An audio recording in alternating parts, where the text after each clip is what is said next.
And of course guys, habang tayo nagpe-prito, ay mayroon din tayo ditong nilulutong nilagang buntot ng baka.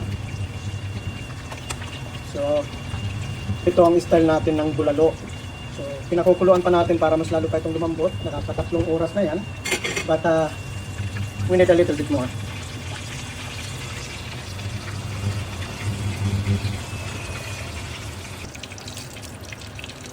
At ito ang ating piniritong isda guys.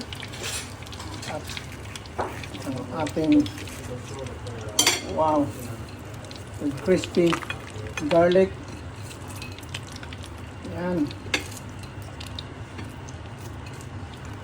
And ready to serve.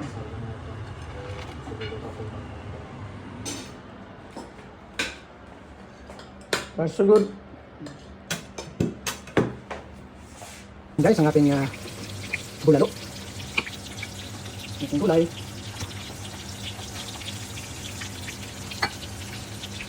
At ang ating buntot ng baka.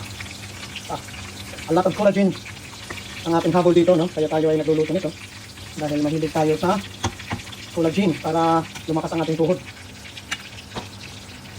And there you go.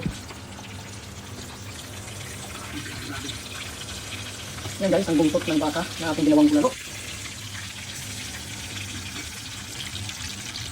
Wow, grabe. Kumakalas na talaga. Oh. Oh. Nice. Bon appetito.